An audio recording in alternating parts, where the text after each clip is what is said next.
According to that interpretation, you'll remember, the 6 days of creation do not represent days during which God actually brought these things into existence, but rather these are 6 literal consecutive days during which God specified functions for various existing things.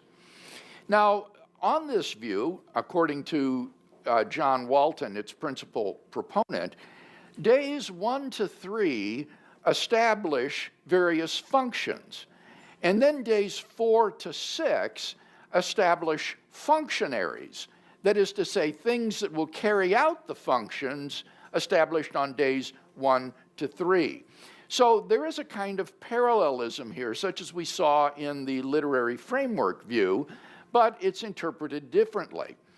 Walton argues that days 1 to 3 serve to establish the basis for time measurement, day and night, weather, the waters above and the waters below, and then food, the vegetation. So time measurement, weather, and food, these functions are established on the first 3 days. Now, I don't think that we need to dispute the point that those things are created for these purposes. But that obviously does not imply that the creation of the dry land, the firmament, and the vegetation is not also affirmed, along with the specification of their functions. Walton has a particularly difficult time with the firmament.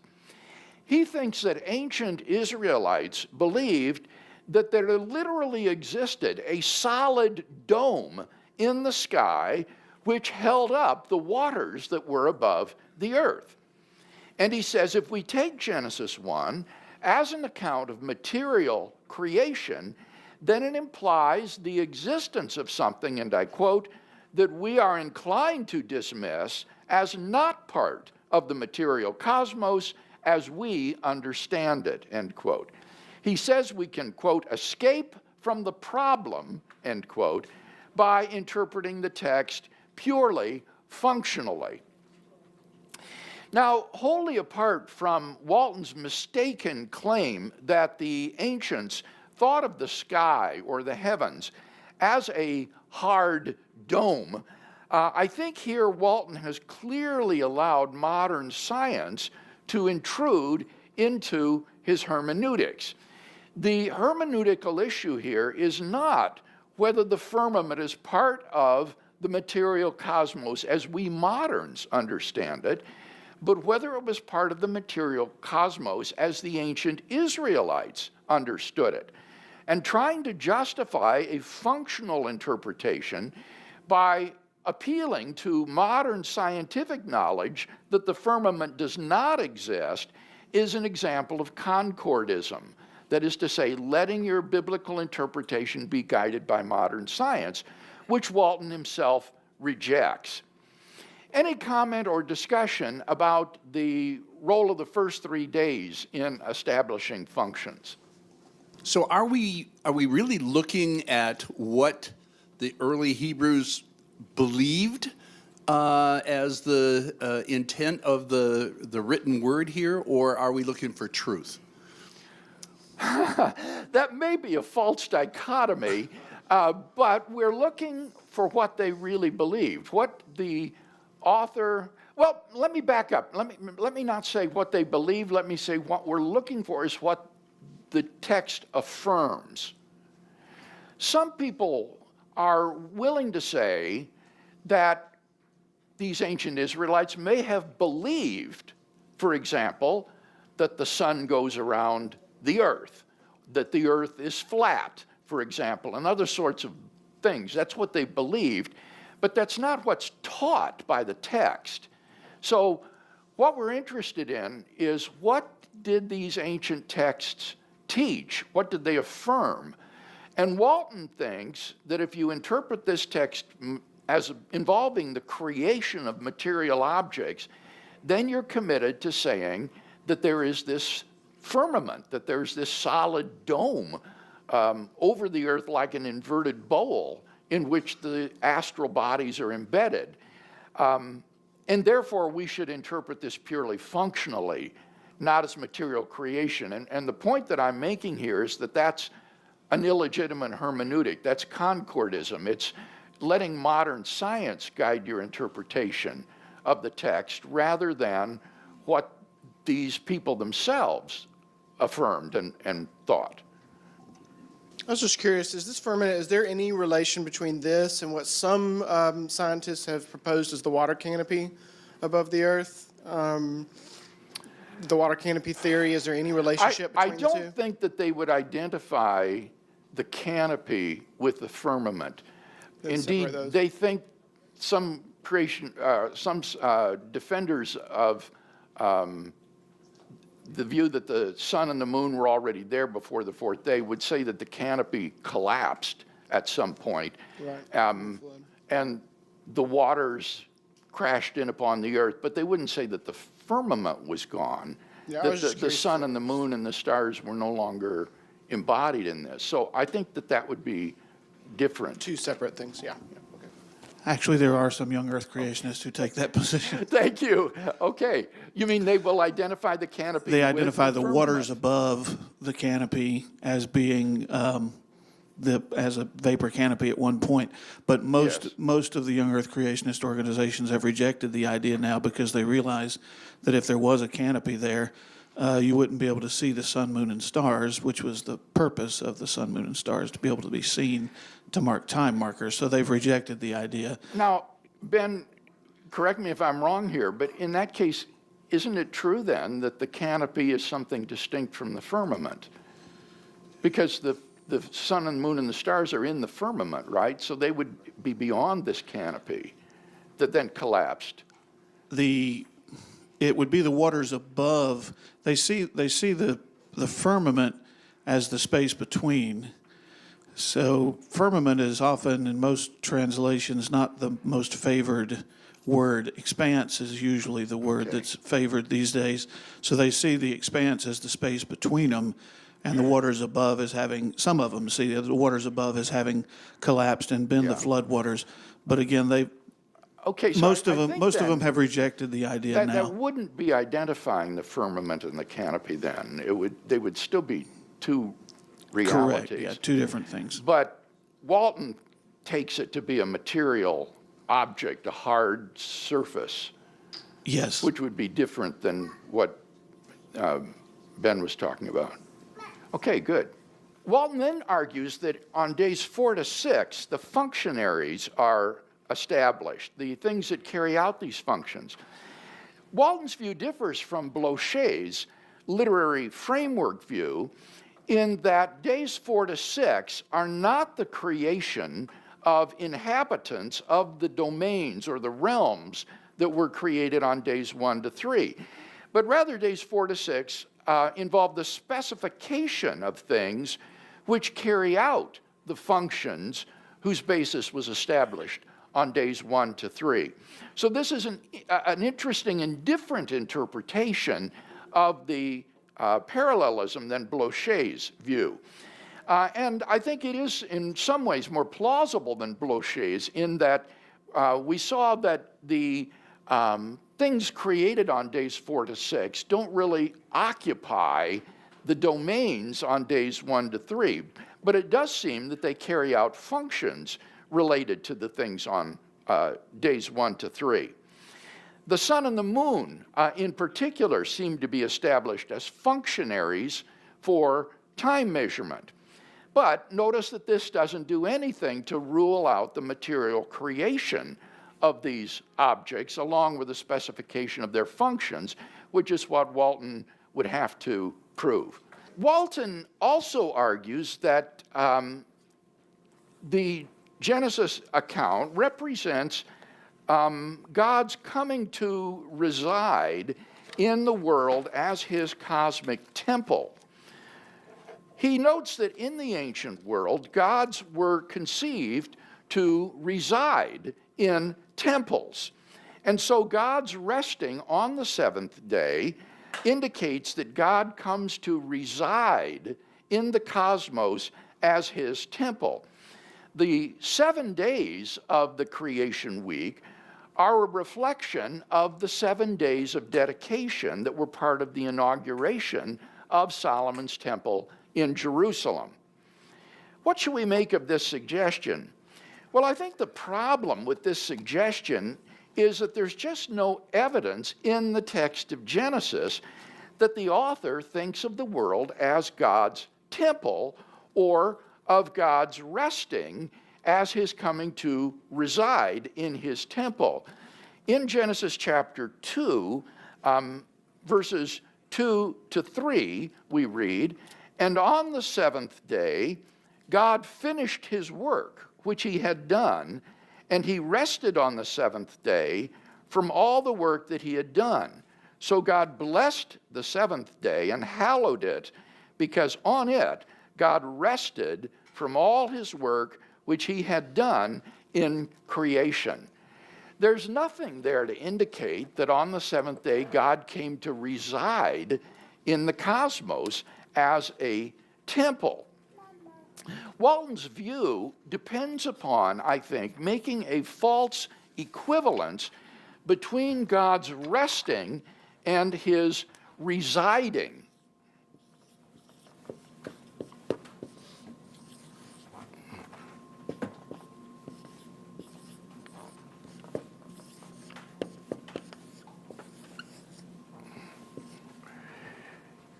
On the functional interpretation, you see, God doesn't need to rest because he hasn't been creating anything during the previous 6 days.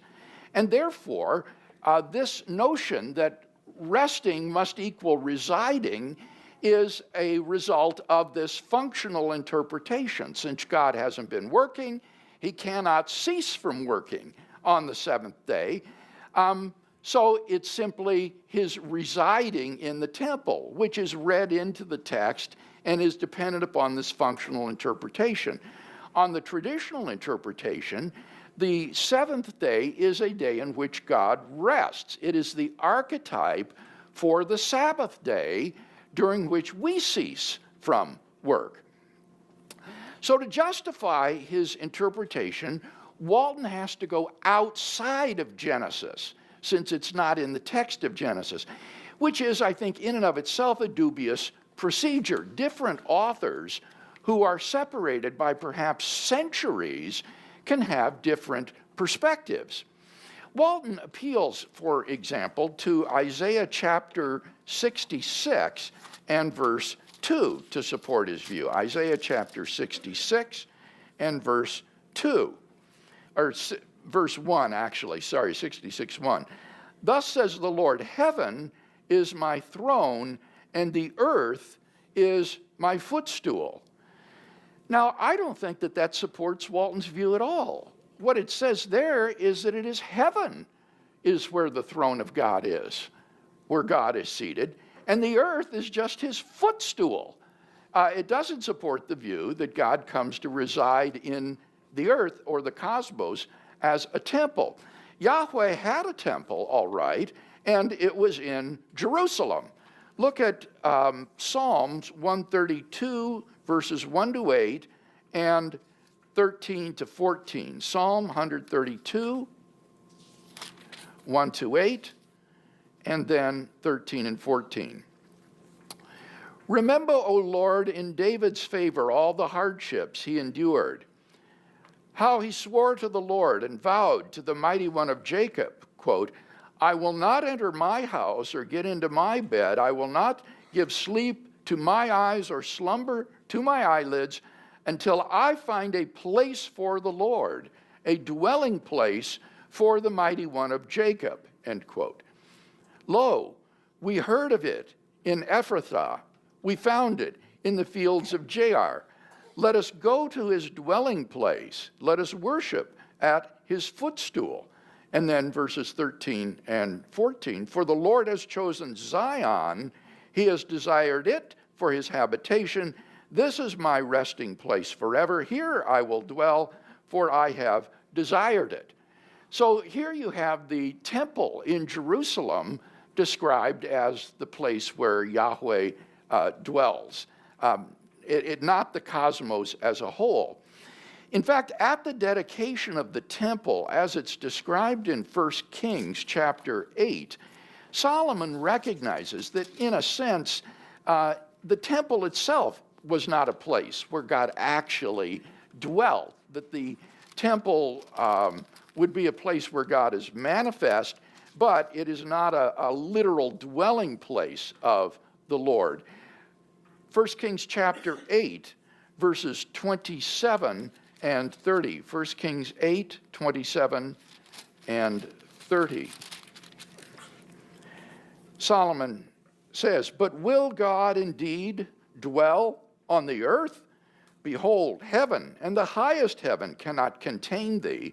How much less this house that I have built?" And then in verse 30, "Hearken thou to the supplication of thy servant and of thy people Israel when they pray toward this place. Yea, hear thou in heaven thy dwelling place, and when thou hearest, forgive." So here again, Solomon, in dedicating the temple, recognizes that really heaven is the Lord's dwelling place. And he says, when we turn to this temple and pray, wilt thou please in heaven hear our prayer and answer? So I'm not persuaded that it's legitimate to read this into the text of Genesis 1, that it represents God's coming to reside in his temple. As for the 7-day motif, I think this is more plausibly connected with the practice of Sabbath observance than it is with the dedication of the temple. It is because of the practice of Sabbath observance, resting on the seventh day, that you have the creation account in terms of a 7-day week. And it may be well that the 7 days of temple dedication reflect the Sabbath day observance rather than the other way around. So in sum, I find Walton's purely functional interpretation of Genesis 1 to be implausible, not to say outlandish. The account, I think, is naturally taken to involve both material and functional creation. Any comments about that point? Yes, Bobby. Dr. Craig, one of the other points that Walton makes is that on the last day, or to complete the analogy of a temple, it being a temple, is that the ancients would have installed an image of God in the temple. And the parallel to that he uses is man, creating man in God's image. Yeah, now, Dwelling in the temple. there isn't an image of God, though, in the temple, right? I mean, what are you thinking of there? There is no image of God. Those are forbidden. Right. And with respect to man's being God's image, this leads to another point that I had thought to make, but I omitted, and that is, why think that if God is creating here a dwelling place, that it's the whole world, that it's a cosmos, rather than the Garden of Eden? A lot of commentators have said that in creating the Garden of Eden, there are a lot of similarities between the garden and the tabernacle, where God's presence dwells in the Holy of Holies. And as you say, man is created as God's image that lives in the Garden of Eden. So if you do want to have this idea of God's resting being his residing, why not identify it with the Garden of Eden rather than with the cosmos as a whole? I'm not persuaded that that's right for the Garden of Eden either. It seems to me that the Garden of Eden is created as a habitat for man, but not as a place for God. It's not referred to, interestingly enough, as the Garden of God in Genesis, but it's a garden created as a fit place for humans to be. So I'm very skeptical of reading this into the text, that we have here the creation of some sort of temple or dwelling place for God, whether it be the Garden of Eden or the cosmos. Sure. Thanks. Mm-hmm. Taewon? Dr. Craig, I wanted to explore another possibility about this functional perspective. Could it be, since God is spirit, and He is showing us a progression of a spiritual to physical process? In the beginning, the first day, He actually separated light from darkness, and that is His intention to bring our dark spiritual state into the light. And second day, He separated the heaven and earth, which He separated the position of creator and creature, so that we understand where we stand in reference to Him in heaven. The third day, He separated land from the sea, and He commanded Adam and Eve to cultivate the land. And there's cultivating area that are separated from non-cultivational. That's just my guess. And the fourth day, He set in the rhythm, where we are going to observe the rhythm of season and days and months and mark. And then He moved on with the creature of the sea and creature of the flies. That started to show us His design in a biological system. There are common systems with the sea creature and the flying creature, and then the sixth day, the animals. All this intricate design in biological systems that He kind of, and Chinese people learn all kind of things, martial art, and as well from the animals or their survival skill or something. So I don't know whether He just do that for our learning. And do you think that's a functional? And then He rested on the seventh day. He rested on His design, and He rested on this progression. What do you think about that possibility? Well, I think we have to be very careful about spiritualizing this account. I don't think that this is in any way a sort of spiritualized account. It seems to me to be a very physical description of the way the material world comes about, particularly at the very beginning, Taewon. The darkness doesn't seem to represent, in Genesis 1, a force of evil. There's nothing sinister about darkness in this context. It's just nighttime, and God creates a world in which there's day and night, and there doesn't seem to be anything in the darkness that would connote evil or something in opposition to God. And with regard to the separation of the heavens and the earth, although the word heaven can be used as God's dwelling place, in Genesis 1, it seems to be describing the part of creation where the sun and the moon and the stars and so forth are above us. It's not heaven in a spiritual sense. So it seems to me that the account from beginning to end is a very physical account of creation. It certainly does manifest God's cosmic design, that's certainly true, and it climaxes in man as the crown of creation. But the rest, well, the resting of God, it says very explicitly, He's resting from the work that He had done during those 6 days. And so I take it that on the traditional account, He has been creating various things, and on the seventh day, He's finished, He's done.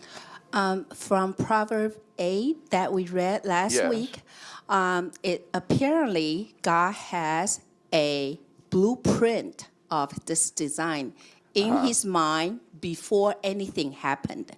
And so to bring that blueprint to reality, there is this process. And so He probably, it doesn't have to be this, but there has to be some kind of process to bring from unseen to the seen. And so I thought this is a great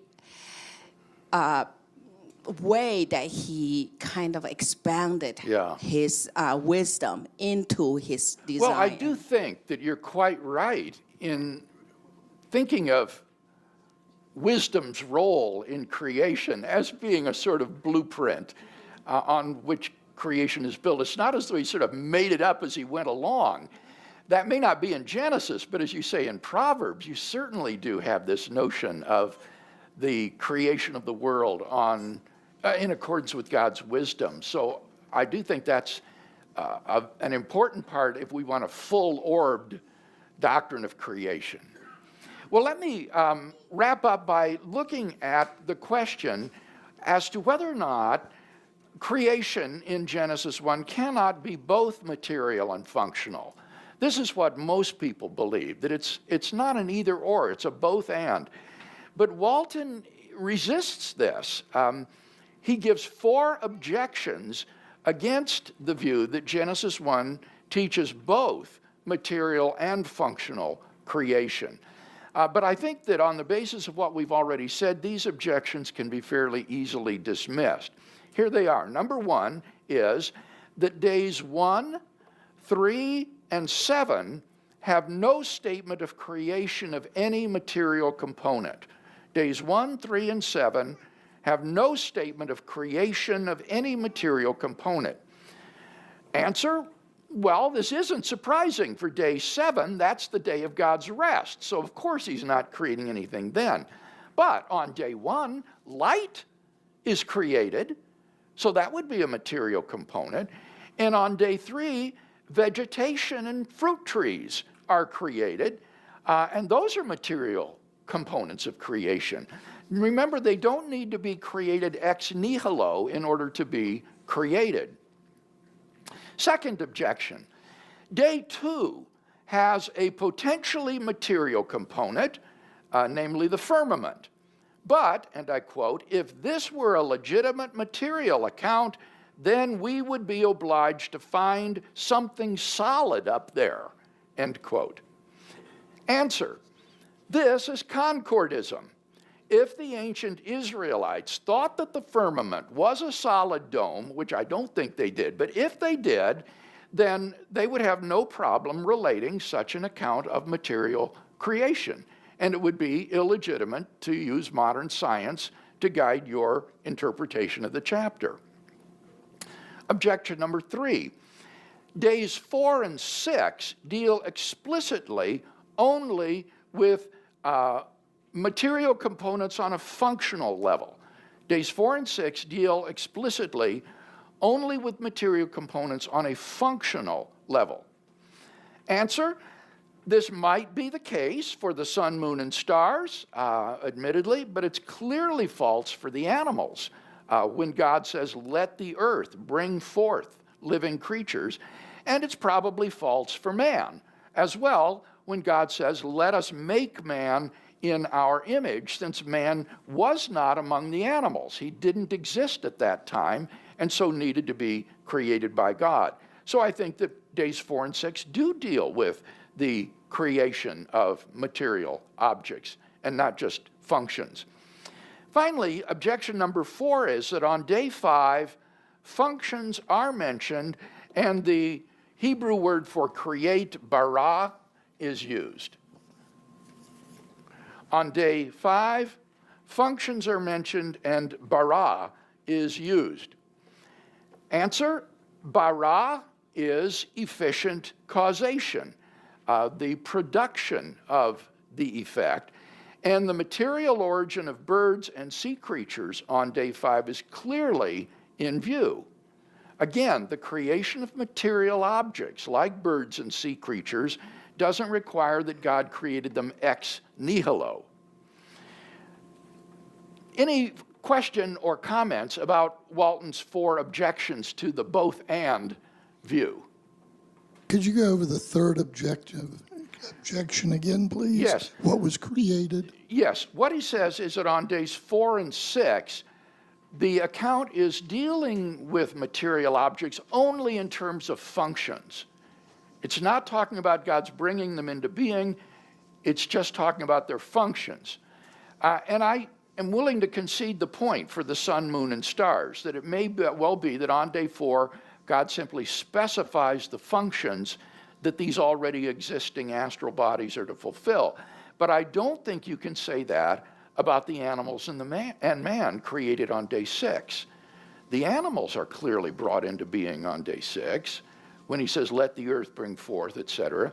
And since man isn't among the animals, the creation of man must have involved the bringing into existence of something new as well. So while I'm willing to grant that day 4 deals only with the functions of the astral bodies, it seems to me on day 6, you just have indisputably the material creation of animals and man. Okay, well, there's so much more that one would like to say about Walton's view, but I think that this is sufficient to show that the functional interpretation is just not a plausible option. Next time, we will turn to the final interpretation, which is, as I'm calling it, the Hebrew myth interpretation. So let's close with a word of prayer. Thank you, Father, for giving us the opportunity, the health, and the prosperity to be able to meet together in this way and think about these things. And now as we go into the workaday world, we commit ourselves to you to walk in your will, to follow your paths, and to honor you. In Jesus' name, amen.